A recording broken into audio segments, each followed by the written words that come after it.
Should you even start a podcast? Not could you, but should you right now or this year even? Because here's what most people won't tell you. Starting a podcast is not one decision. It's 7 separate micro decisions. And even if one of them isn't absolutely clear for you before you start, podcasting doesn't feel strategic. It feels heavy. And that's where the negativity shows up in thoughts like, well, everybody has a show, so if I don't, I'm behind. Or anxiety-ridden feelings like, I'm not reaching far enough, fast enough, I'm not doing enough, I should be doing more. This episode is not going to push you towards starting a podcast. It might actually push you away, which some may have advised me against. But you being clear on whether a podcast should be in your marketing plan or not is more important to me than getting a few bucks and guiding you through a launch that's going to fail anyways because it wasn't really right for you.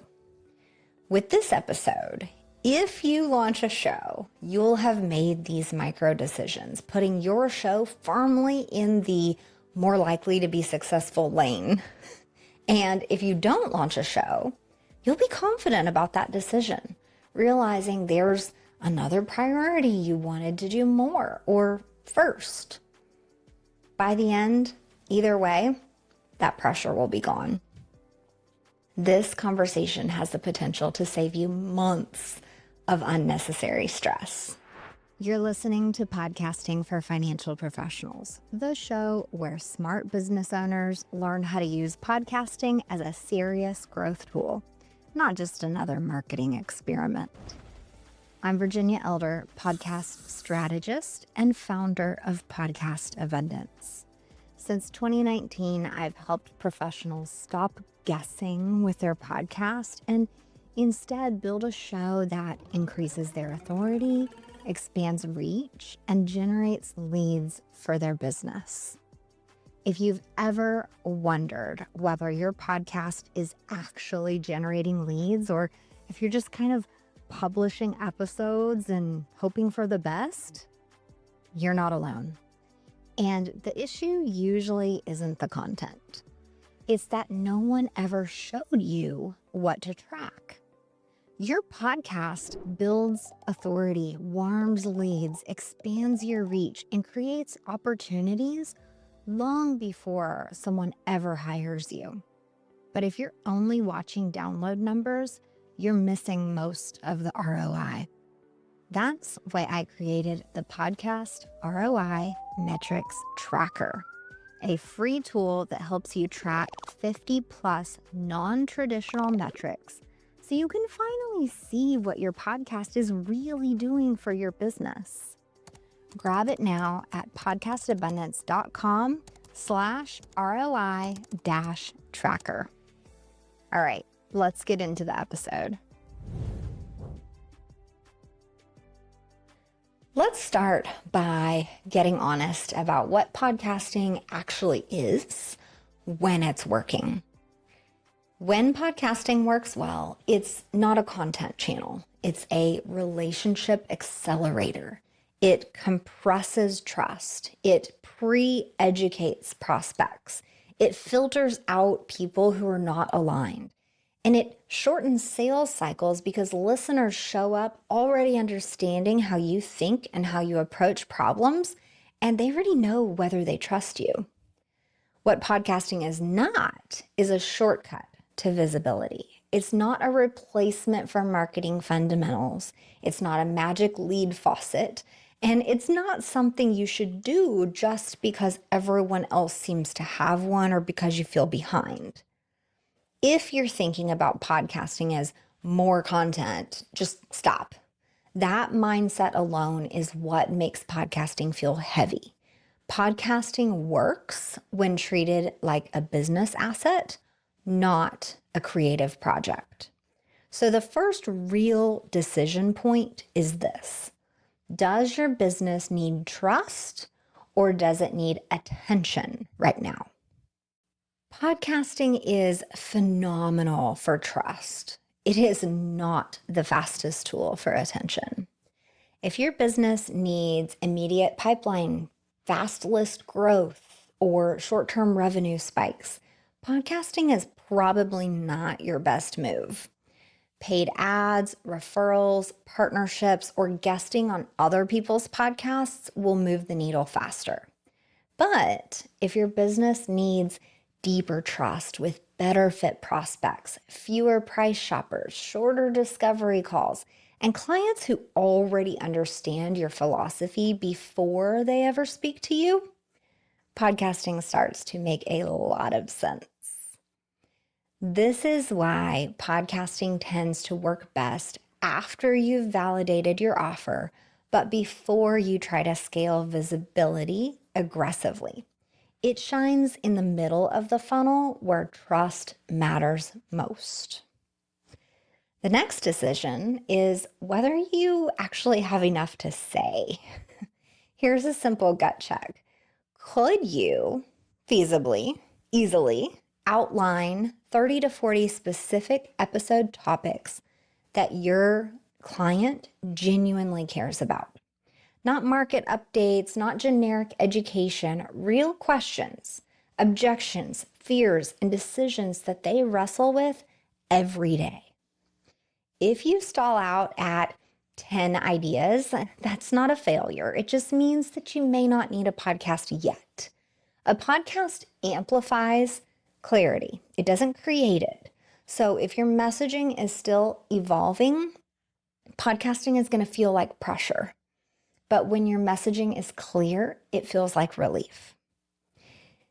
The next decision that most folks underestimate is whether you're willing to think like a CEO instead of a content creator. A creator tends to ask questions like, is this episode interesting? Will people like this? Is this polished enough? Is this going to go viral? A CEO asks different questions. They're going to ask, what role does this episode play? Who exactly does this help? And what decision in my business will this support? If you're not willing to treat your podcast as a lead nurturing system, a positioning tool, and a long-term business asset, it will drain you. Podcasting punishes dabbling and rewards intention, and intention requires constraints. That brings us to decision number 4, sustainability. Recording is the easy part. Editing, publishing, writing show notes, compliance reviews, and follow-up take 2 to 3 times longer than most people expect. Before you launch, you should be able to answer a few unglamorous questions. How often will you record? Will you batch episodes? What are you going to do when life gets busy? And what does good enough actually look like for you? You do not need perfection, but you do need a plan. Burnout doesn't come from podcasting itself. It comes from pretending podcasting is casual and actually fits into your everyday life. Another major decision point is compliance. If you are independent, content creation can feel like a breath of fresh air. If you are under a broker-dealer or a very strict compliance structure, podcasting can feel heavy very quickly. Neither scenario is wrong, but pretending compliance won't matter is a mistake. Before you start, you need clarity on who approves content, what formats are easiest to get through compliance, and whether your compliance team is willing to collaborate or simply police. If compliance is an immovable wall, podcasting may not be your first move. And that doesn't mean podcasting is off the table forever. It simply means that, maybe it's not right now. Now, let's talk about something most people skip entirely. Where does podcasting actually sit inside your overall marketing plan? Podcasting should not consume all of your time, budget, or attention as like a one-stop shop for marketing. I want it to be positioned as a stair step within your marketing plan. Ask yourself, what comes before the podcast? What comes after the podcast? And ask yourself how long this can realistically be your baby before it needs to feel automated and sustainable. Eventually, your marketing ecosystem might include podcasting, email, guesting, speaking, partnerships, SEO, and paid visibility like ads. Not all of those things can be launched at once, and podcasting should be a step within that plan, not the one and only piece of your marketing plan. Podcasting should earn its spot, not dominate everything or be the one thing that you're doing. That leads us to micro decision 7. There is one final decision point that almost no one considers early enough, and it matters more than most people realize. It's whether you're building a brand or if you're just building a face. If you plan to sell your firm one day, you need to ask whether your podcast increases or decreases the value of your business. If the show is entirely dependent upon you, your face, your personality, your voice, it may actually reduce salability. That does not mean you should not start a podcast. It means you should start with an eventual transition in mind. That might look like co-hosts, featuring team members, or slowly shifting the brand so that it's bigger than just you. That level of thinking is what separates hobby shows from enterprise level assets. So let's bring this home. You should start a podcast if you want trust long-term more than attention short-term. If you have a clear point of view, you are willing to treat it like a business asset. If you can sustain it without resentment, and if you know exactly where it fits in your overall marketing plan. You should wait if your offer is not clear yet, if you're already stretched thin, or if you're hoping that the podcast will just kind of like accelerate your business or like help you figure things out for you. And if you decide not to start a podcast right now, that's not quitting. That is strategic restraint. Podcasting will still be here when you're ready.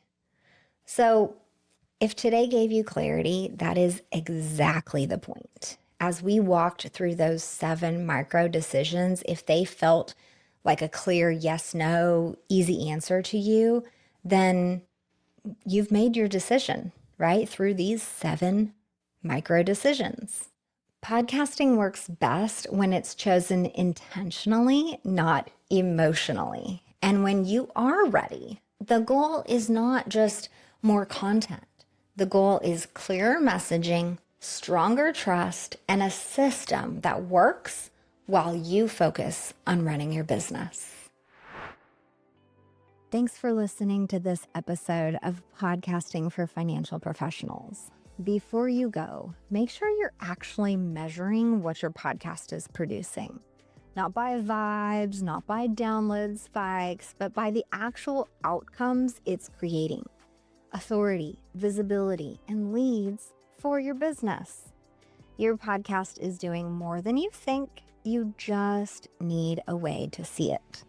That's why I created the Podcast ROI Metrics Tracker, a free tool that helps you track the real return your podcasting for business is creating, from authority and visibility to leads and opportunities across many categories.